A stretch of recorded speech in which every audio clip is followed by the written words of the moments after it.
नमस्कार दोस्तों, स्वागत है आप सभी लोगों का आपके अपने चैनल ट्रेडर्स डायरी में। दोस्तों आज हम बात करने वाले बजाज हिंदुस्तान के ऊपर। हम फिर से आज इसके ऊपर बात करने वाले। जैसा कि मैंने कहा था कि 20 रुपये जब अचीव कर जाएगा तो मैं आपसे दोबारा बात करूं, तो टारगेट अचीव कर चुके हैं। 10 रुपये से इसके ऊपर खरीदने की राय रही है। अनफॉर्चुनेटली इसके जो आंकड़े हैं वो थोड़े ख़राब आ गए थे, जिसकी वजह से जो टारगेट प्राइस है वो कट करना पड़ा था और टारगेट प्राइस काट कर मैंने 20 रुपये कर दिया था, क्योंकि अभी भी जो फंडामेंटल है वो सुधरे नहीं है। तो यहाँ पर ज़रा संभल कर चलिएगा। जो तेज़ी है उसका लाभ उठाइए, जो प्रॉफिट है उसे बुक करते जाइए, जो ठीक लगे वैसा करते जाइए। अगर रिस्क लेने की क्षमता है तो इसमें बने रहिए। अगर प्रॉफिट लेने की दम है या प्रॉफिट लेने का आप सोच रहे हैं तो प्रॉफिट बुक कर सकते हैं। लेकिन यहाँ से कहाँ जाने वाला है अब ये स्टॉक, इसके ऊपर हम बात करने वाले हैं। लेकिन अगर मैं आपको बताऊं कि फंडामेंटली जो है स्टॉक वीक है, और यहाँ पर जो है आपसे मैं एक बात कहना चाहता हूँ कि मार्केट में और भी स्टॉक्स हैं, और भी ज़्यादा स्टॉक्स हैं। देखिए तेज़ी नहीं पता कहाँ तक, किसी को नहीं पता कहाँ तक जाने वाली है तेज़ी, ठीक ना। ऑनेस्टली मैं आपसे बोलता हूँ कि ऑनेस्टली कोई भी एनालिस्ट ऐसे नहीं बता पाएगा चार्ट, क्योंकि चार्ट में ट्रेडिंग नहीं हो रही है, मतलब स्टॉक में ट्रेडिंग नहीं हो रही है, अपर टू अपर सर्किट चल रहा है। अब जैसा भी चार्ट है मैं उसे देख के आपको बता दूंगा, लेकिन जो है मैं आपको बता दूं कि कोई भी ये नहीं बता सकता कि ये स्टॉक किधर की ओर जाने वाला है या कब तक ये अपर सर्किट का सिलसिला चलता रहेगा, क्योंकि जो तेज़ी है वो अच्छी खासी हो चुकी है और चल रही है। आप रेणुका देख लीजिए, आप श्री जो भी 6 रुपये, या राणा सुगर देख लीजिए, सब चल रहे हैं। बात करें बजाज हिंदुस्तान की तो इसमें क्या डाउट है, क्योंकि इसके रिजल्ट जो है वो थोड़े नेगेटिव है। हम एक्सपेक्ट कर रहे थे, काफ़ी लंबी बात हो जाएगी दोस्तों, लेकिन यहीं पर मैं ख़त्म कर देता हूँ। जो है एक्सपेक्ट कर रहे थे वैसा तो कुछ भी नहीं हुआ। लेकिन श्री रेणुका की मैं बात करूं तो वो एक प्रॉफिटेबल कंपनी है, वो थोड़ी बहुत जो है वो प्रॉफिट में है। तो उनका जो फंडामेंटल है वो बजाज हिंदुस्तान जैसा नहीं है। बहरहाल यहाँ पर जो है जैसा आपको ठीक लगे, मैं यहाँ पर अपनी कोई भी राय नहीं रखूँगा। यहाँ पर टारगेट अचीव हो चुके हैं। अब यहाँ पर हमें चार्ट देखना होगा प्लस फंडामेंटल देखने होंगे, कहाँ पर पी रेशियो क्या कर रहा है। उसके बाद हम इस वीडियो को समाप्त करते हैं। तो चलिए देखते हैं। तो 22 रुपये 40 पैसे का प्राइस चल रहा है। 4.90%, 5% के आसपास का अपर सर्किट है। 1 रुपये 5 पैसे ऊपर क्लोजिंग देने जा रहा है। सिर्फ 6 लाख का ही वॉल्यूम इसमें हुआ है। कोई भी बेचने को ज़्यादातर तैयार नहीं है। तो लगता है कि सिलसिला जो अपर सर्किट का थोड़ा बढ़ेगा, लेकिन हाँ जो है लगता है कि मैं आपको बताऊं कैसे पता करें कि अपर सर्किट जो है मुझे निकल जाना है या नहीं। आप पूरे दिन ऐसा मत करिएगा कि आप छोड़ दें, आप स्टॉक को देखते रहिएगा।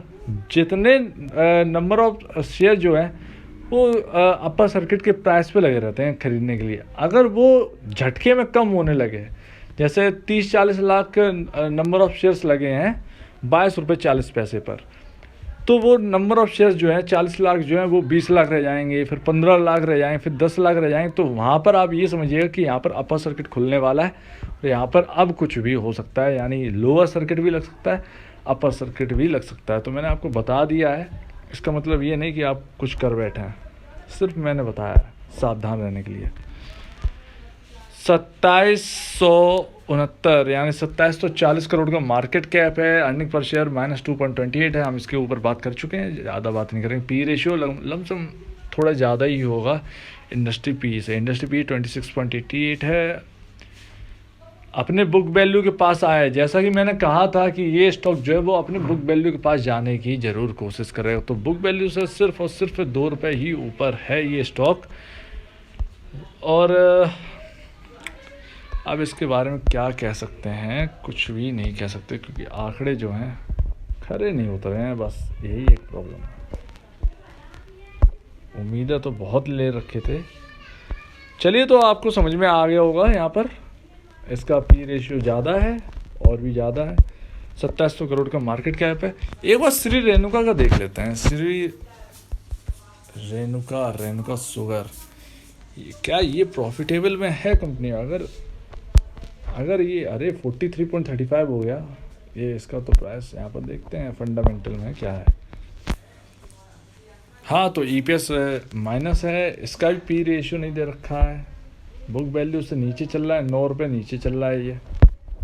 तो श्री रेणुका में तो अभी है जो भी है, सेल्स भी आसपास है, ये सेल्स जो है वो बजाज हिंदुस्तान के आसपास ही है, ज़्यादा कम नहीं है। इनका भी कर्ज जो है ये भी कर्ज वाले का है भाई, लेकिन क्या ये प्रॉफिट में है? नहीं है, ये प्रॉफिट में नहीं है। पिछली बार थे 2000 करोड़ का प्रॉफिट हुआ, 2000 करोड़ का बहुत बड़ा प्रॉफिट है, ये कैसे आ गए? ये ज़रा देखें देखें देखें एक्सेप्शंस आइटम, खर्च तो बराबर हुआ है यार।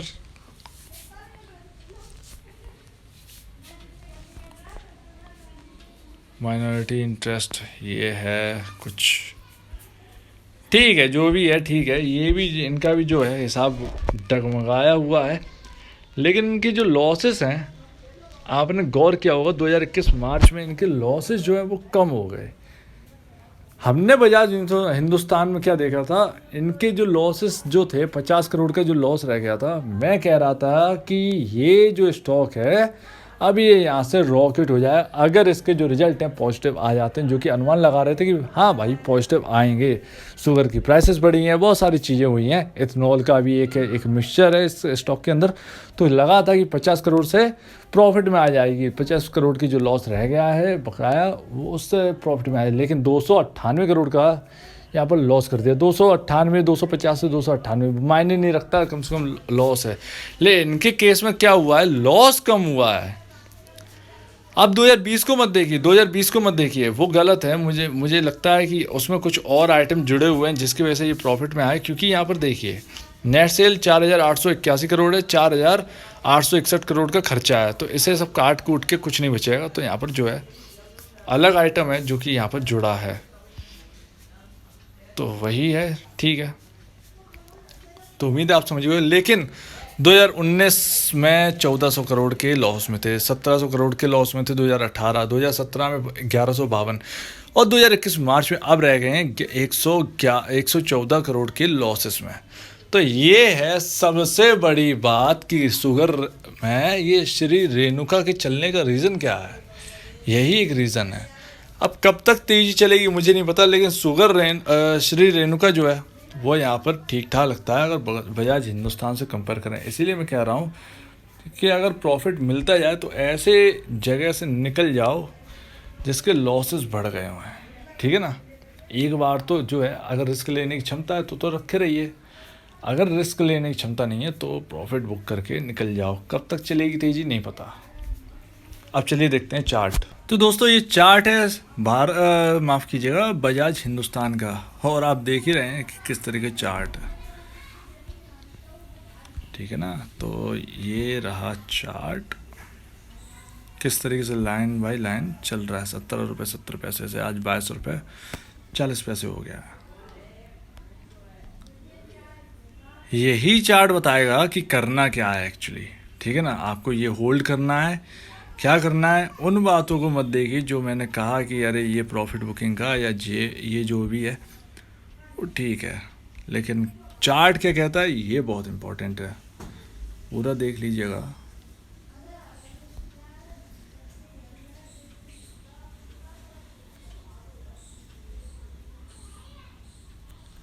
ये आपका हो गया चार्ट। ये किस अब कौन सा लेवल इम्पोर्टेंट है इसकी बात करें तो अब ये है लेवल 18 रुपये। अब बात करें तो 18 रुपये 18.40 का लेवल जो है वो इतना इम्पोर्टेंट है जितना आप सोच नहीं सकते। तो मैं कहूँगा तेज़ी में जो है बने रहिए, ठीक है। निकलने की जो फंडामेंटल है, फंडामेंटल अपनी जगह है, चार्ट अपनी जगह है।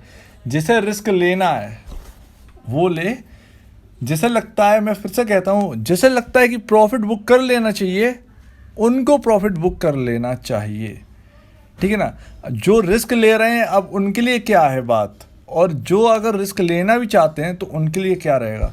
तो उनके लिए सबसे इम्पोर्टेंट लेवल है 18 रुपये 40 पैसे। अगर ये ट्रेंड लाइन के नीचे स्टॉक जाना स्टार्ट कर दिया एक बार, अगर जो है अपर सर्किट जो लग रहे हैं, लोअर सर्किट लगना जो कि ना लगे भाई, जो लोअर सर्किट है अगर लोअर सर्किट लगना स्टार्ट होते हैं और ये नीचे जाता है तो 18 रुपये 40 पैसे का वो लेवल है जो टूटना नहीं चाहिए। अगर टूटता है, जैसे मान के चलिए 18 रुपये 40 पैसे का लेवल टूट गया मंडे के दिन, मैं सपोज करिए मंडे का दिन है, 18 रुपये 40 पैसे का लेवल जो है वो टूट गया। ट्यूसडे का दिन आया, उस दिन भी 18 रुपये 40 पैसे की नीचे क्लोजिंग थी, तो आप समझ जाइएगा कि ये स्टॉक अब बियरिश हो चुका है, अब ये और नीचे जाएगा। 18 रुपये 40 पैसे के नीचे अगर 2 दिन भी क्लोजिंग देता है तो फिर स्टॉक में प्रॉब्लम हो जाती है। तब तक आप इसका एंजॉय करिए, और मुझे लगता है कि ये जो तेज़ी है वो यहाँ पर रहने वाली है। वॉल्यूम्स बहुत हाई हैं, सिग्नल कह रहा है कि हाँ भैया बिल्कुल हम तैयार हैं और ऊपर जाने के लिए। सिग्नल जो है MACD का जो बाइंग सिग्नल है, जो वो कमज़ोर नहीं है, वो अभी भी जो है मजबूत है। तो याद रखिएगा कि अभी ना बेचिए, ठीक है, लेकिन जो लेवल है उसे ध्यान रखिए। जो प्रॉफिट बुक करना चाहते हैं तो वो थोड़े दिन और रुक सकते हैं, ठीक है ना, ध्यान रखिएगा।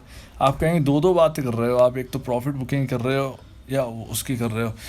प्रॉब्लम ये है कि फंडामेंटल स्ट्रांग नहीं है, बस यही एक रीज़न है। जो कॉन्फिडेंस जो है वो डगमगा रहा है, कुछ भी हो सकता है। अपर सर्किट वाला स्टॉक कब यहाँ पर शुरुआत हो जाए गिरने की, किसी को कुछ भी नहीं पता है। आप खुद सोच के देखिएगा, क्या आप इसके बारे में कुछ कह सकते हैं? आप खुद सोच के देखिए, क्या कोई आपको रियलिटी में आप बताइए, कोई बता सकता है कि अपर सर्किट वाला जो स्टॉक है कब यहाँ पर जो है सिचुएशन जो है वही बिगड़ जाए? तो आपके पास लेवल तो होना चाहिए। 18 रुपये 40 पैसे का जो लेवल है वो बहुत इंपॉर्टेंट है। अगर ट्रेंड लाइन के नीचे चलना स्टार्ट कर देता है तो फिर प्रॉब्लम हो जाएगी, और जिसका आप समझ ही सकते हैं, ठीक है ना। अब आप कहेंगे सपोर्ट किधर मिल सकता है, कहाँ पर सपोर्ट मिल सकता है? तो सपोर्ट जो है वो आपको मिल सकता है इधर।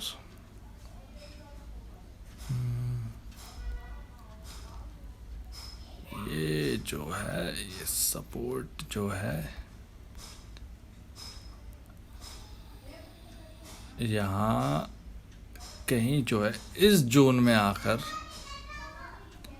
ये जो जोन है ना, ये 16 रुपये 85 पैसे, 16 रुपये 70 पैसे, ये रहेगा यहाँ पर जो है। अगर ये लेवल टूटता है तो उसके बाद जो है इस जोन में आ जाएगा। फिर ये देखना होगा क्या इस जोन को नीचे की ओर तोड़ता है या ऊपर की ओर दोबारा चलना स्टार्ट करता है। तो ये देखना होगा उस वक्त जब यहाँ पर कुछ बिगड़ता है। तो तब तक के लिए लेवल ध्यान रखिए 18 रुपये 40 पैसे, और जो सपोर्ट है वो कहीं इन लेवल्स पर आ सकता है। तो 16 रुपये 35 पैसे 16 रुपये 40 पैसे के आसपास जो है सपोर्ट कहीं मिल सकता है यहाँ पर, अगर नीचे की आती है। बाकी ऊपर का जो है वो ट्रेंड चालू है, कोई डरने की अभी तो बात नहीं है। यहाँ पर MACD तो ये कह रहा है कि ये अभी जो है बाइंग जोन में अभी ये चल रहा है स्टॉक। अच्छा खासा यहाँ पर जो जंप है वो यहाँ पर मिल सकता है आगे भी, लेकिन जो है यहाँ पर आपके टारगेट जो है अचीव हो गए हैं। अब जिनको करना है, जो करना चाहता है वो कर सकता है, ठीक है ना। जिन्हें रहना है वो इन लेवल्स के हिसाब से चले।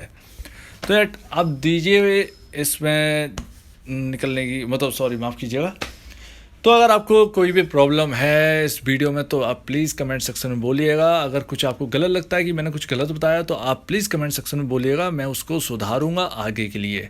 अगर आपको कुछ प्रॉब्लम है तो ज़रूर पूछिएगा, और अगर आप कुछ और एक्स्ट्रा कुछ बताना चाहते हैं तो बताइएगा। बाकी एक वीडियो बनाऊँ सेपरेट वीडियो, जो श्री रेणुका और जो राना शुगर है उनको बजाज हिंदुस्तान से जो कंपैरिजन है उसको करके दिखाएंगे। तो अगर आपको ये वीडियो अच्छी लगी तो लाइक करिए, चैनल को करिएगा सब्सक्राइब, प्लस बेल आइकन जरूर दबाइएगा ताकि आपको नए नए नोटिफिकेशन जो है वीडियो के वो मिलते रहें। तो अब दीजिए मुझे इजाज़त। वीडियो देखने के लिए बहुत बहुत धन्यवाद दोस्तों।